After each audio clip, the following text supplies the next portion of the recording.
Pada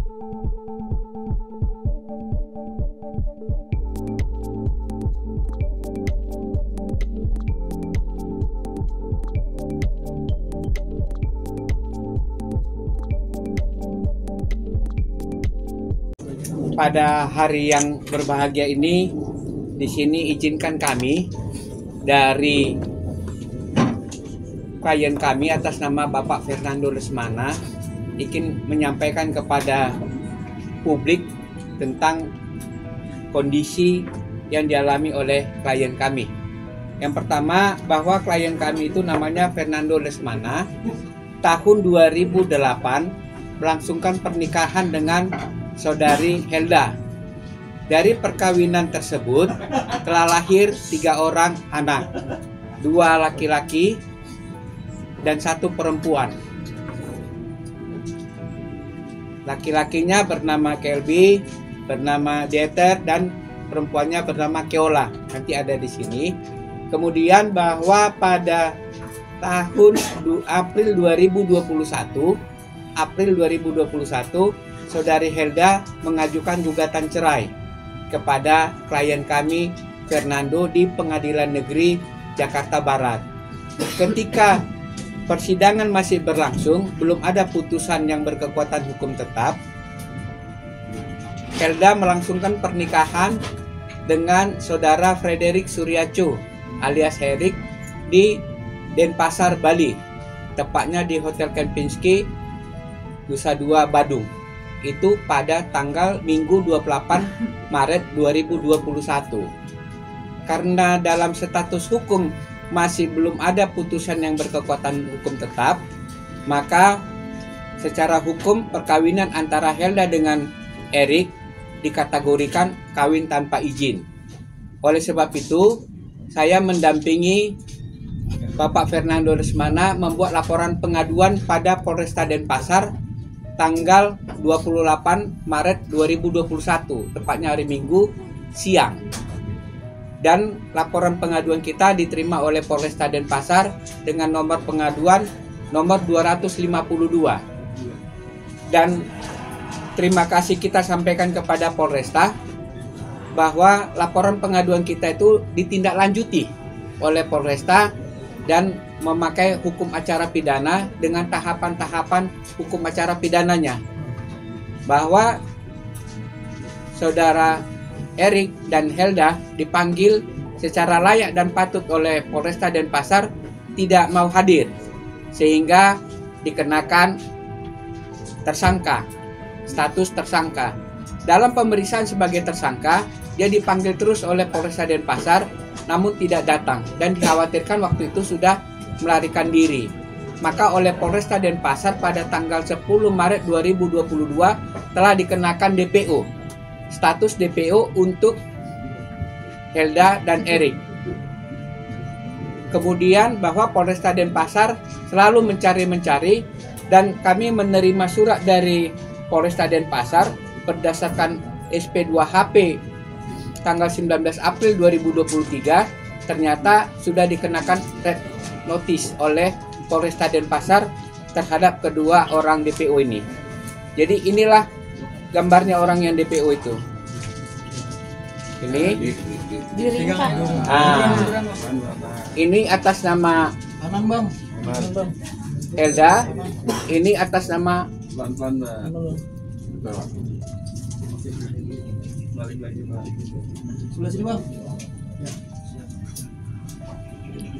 nanti kita bagi, Bang. Sini, Bang. Agak turun, Bang. Inilah DPO-nya. Nanti kita sama-sama bisa mengeceknya diulang di Polresta Denpasar. Jadi kemudian ini karena statusnya ini adalah status DPO, kemudian kita iseng-iseng lihat Instagramnya artis kita, diva kita, Krisdayanti. Di dalam Instagramnya Krisdayanti ternyata tanggal 24 Mei ini akan diadakan konser di Singapura dengan promotornya PT Berkat Entertain Production. inilah kita cari. Inilah promotornya berkat ini. Berkat apa?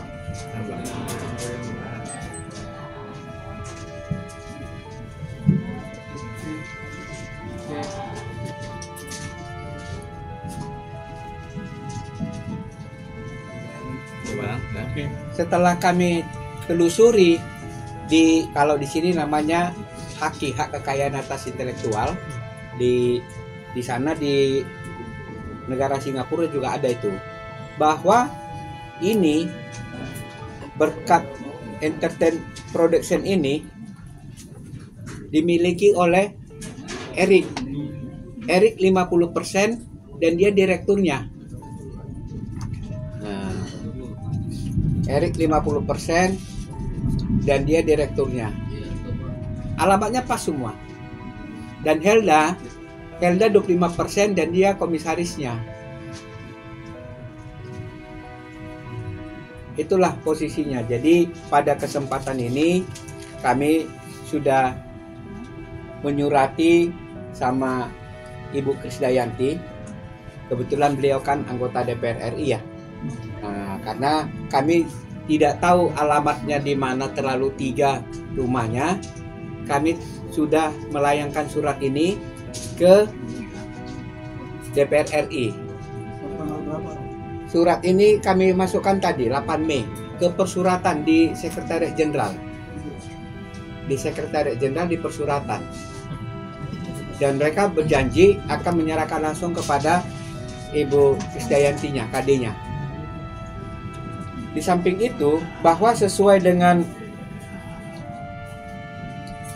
Instagram ini, mereka kan duet mengajak Erwin Gutawa, ya kan?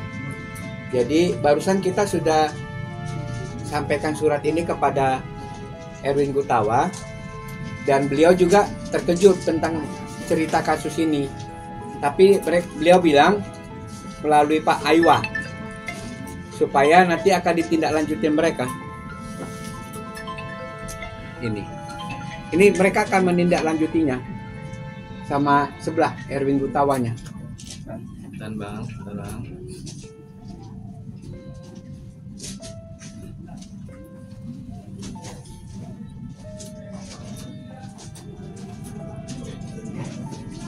Sebelah kanan bang.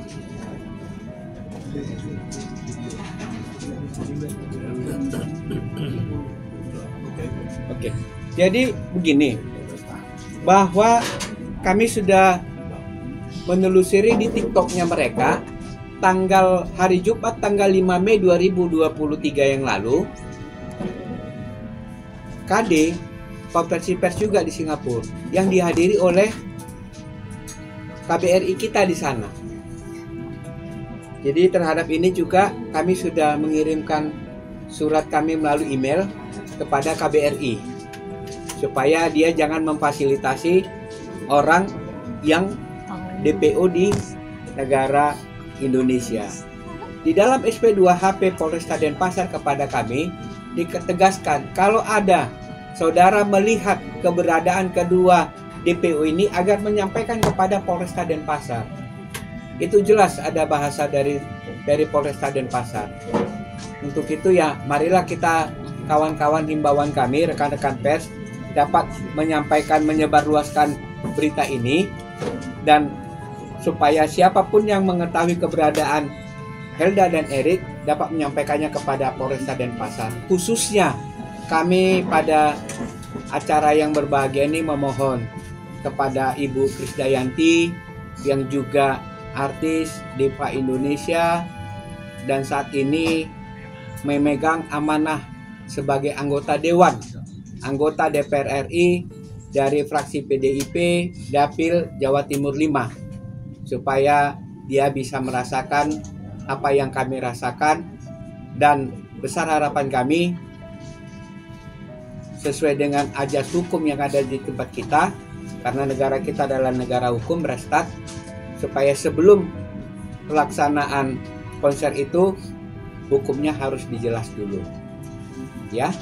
rekan-rekan pers sekalian, kira-kira kurang lebih itu yang bisa kami sampaikan. Kalau ada tanya jawab sesi, kita persilakan. Terima kasih. Berarti Bang, sekiranya konser itu akan berjalan atau seperti apa, Bang, sejauh ini? Kalau sejauh ini kan yang kita tahu secara Instagramnya Krisdayanti, konser itu akan berjalan pada tanggal 24 Mei 2023 di Singapura. Jadi kita berharap setelah Ibu Krisdayanti dan Erwin Gutawa pun juga KBRI yang mengetahui proses hukum ini dapat meminta kepada berkat itu untuk membatalkan atau setidak-tidaknya menunda konser itu sendiri karena melukai hati dan masyarakat kita. Bang, DPO-nya ini kasus apa sih, Bang? DPO-nya ini kawin tanpa izin. Jadi promotor Bukan. Promotor juga. Bukan. Jadi kasusnya gini, Bang. Helda itu masih status hukum suami istri dengan Fernando, tapi dia sudah nikah lagi kepada Erik tanpa izin dari Fernando di Denpasar. Karena itu kita membuat laporan pengaduan di Polresta Denpasar, Bang.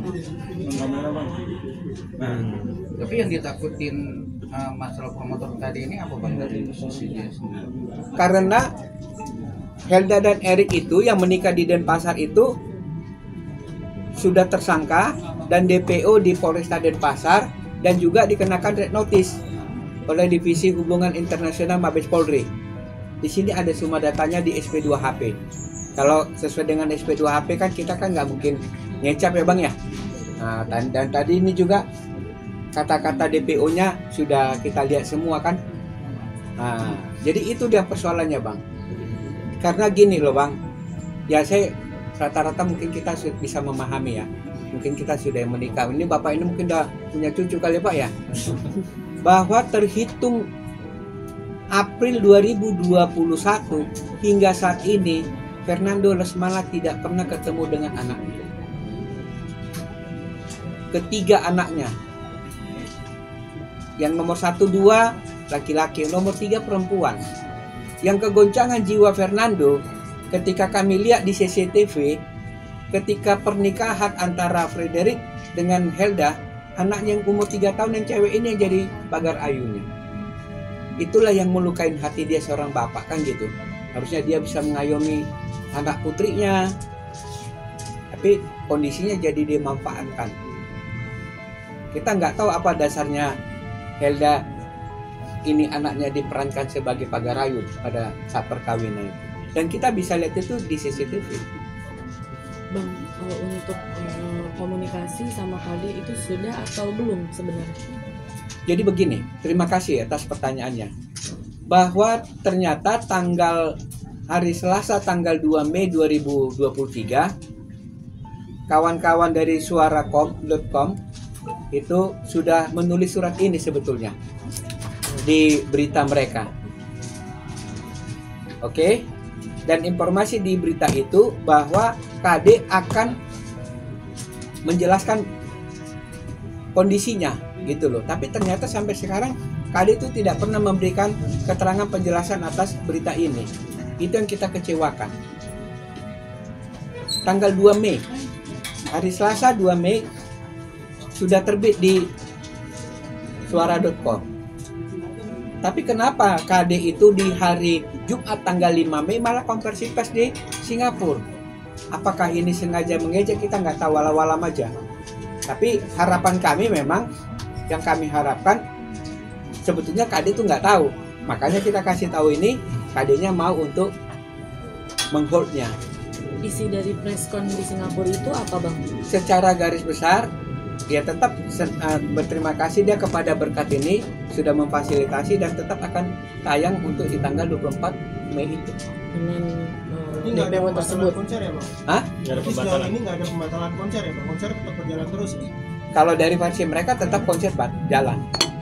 Kalau menurut mereka, karena kan hari Jumat itu dia terima kasih kepada berkat. Tapi yang mau kita itu sudah melukai hati dan masyarakat kita. Masa KBRI kita, masa anggota DPR RI kita dari PDIP dari ini tahu ada DPO malah dia ikut bekerja sama, walaupun memang itu kan tidak ada kaitannya dengan dia secara personal, tetapi secara etika dan moralnya itu kan pasti bersinggungan. Karena jelas di dalam SP 2HP Polresta Denpasar, siapapun yang mengetahui keberadaan kedua orang buronan ini, tersangka ini, DPO ini, wajib dia memberitahukan kepada Polresta. Itu ada di sini. Jadi kalau Ibu KD itu anggota DPR RI tidak melaksanakannya, berarti dia bertentangan dengan hukum. Sementara PDIP partainya wong cilik yang menjunjung hukum, dan hukum jadi panglimanya untuk orang PDIP kan. Bang, sebelumnya abang sendiri udah menghubungi KD, hanya mencari alamatnya saja, atau sudah menghubungi lewat telepon? Karena kalau dengan KD dan semuanya kita memang nggak ada data. Kalau dia Erwin Gutawa kita ada di Google kan, makanya kita langsung jumpain Erwin Gutawa. KD kita nggak tahu, bahkan rumahnya kan ada 3, kita juga nggak tahu mana yang dia tempatin. Makanya solusinya kami hanya menjumpain di DPR RI dengan harapan Ibu KD mau berbuka hati, dan saya juga dalam surat itu bilang, silahkan Bu, kalau Ibu mau dialog dengan kami, mari kita dialog dari hati ke hati. Kita cerita, legowo kok kita, apa dan bagaimananya. Masalahnya di situ kita nggak ada. Jadi seolah-olah kita nih, dan kita memang terzolimi, Mbak. Kasihan kita di sini. Bang, berarti perannya Helda dan Erik itu sebagai promotor di konser KD besok melalui PT Berkat itu? Iya, melalui Berkat Entertainment Production. Bang, kalau boleh tahu PT Berkat itu apa? Sudah berdiri dari kapan, Bang? Abang tahu gak menelusurin? Kalau terima kasih. Kalau di sini itu Maret 2023. Maret 2023 ini. Berdirinya? Iya. Ini datanya dari data Menkumhamnya Singapura ini. Di sini jelas Erik sebagai direktur, pemegang saham 50, Helda pemegang saham 25, dan ada satu lagi 25. Bang, kalau misalkan KD akhirnya melaksanakan konser tersebut, apakah KD akan ikut terseret juga karena dia tidak melaporkan DPO tersebut? Itu kita akan laporkan kepada Polresta Denpasar.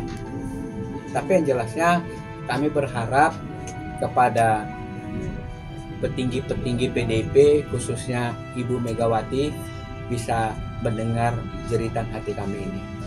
Karena memang kami akan buat surat, dan telah buat surat kepada Ibu Megawati selaku Ketua Umum PDIP, Kementerian Luar Negeri, dan KBRI. Kita udah buat. Mudah-mudahan Ibu Megawati bisa mengetahui ini dan meneruskan kepada KD. Kasihan juga kalau begini anggota DPR RI tidak taat hukumnya, kan repot juga kita kan. Itu dia yang bisa kita. Memang tidak tahu Bang kalau itu Gimana? memang tidak tahu itu. Kalau itu kita nggak tahu ya Bang. Makanya kita sudah kasih tahu kepada yang bersangkutan. Dan seperti tadi yang aku bilang Bang, bahwa pada Selasa 2 Mei rekan dari suara.com itu sudah mempubliskannya dan sudah menghubungi KD. KD bilang nanti dia akan kasih penjelasan. Itu Selasa 2 Mei. Tapi kenapa KD-nya di Jumat 5 Mei ke Singapura malah konversi persnya? Kan begitu. Karena aku pikir kan mungkin seorang KD mungkin keterbatasan, tapi KD kan punya staf, punya orang kan. Begitu berita ini kan pasti nyampe ke KD-nya kan gitu. Walaupun KD-nya nggak baca, dia pasti tak nyampe lah. Apalagi di zaman IT sekarang ya, pasti nyampe sama KD-nya. Itu aja harapan kami, Ibu KD yang terhormat, anggota Dewan bisa mendengar jeritan hati kami dan bisa minimal menunda atau membatalkan konser itu karena melukai hati dan masyarakat.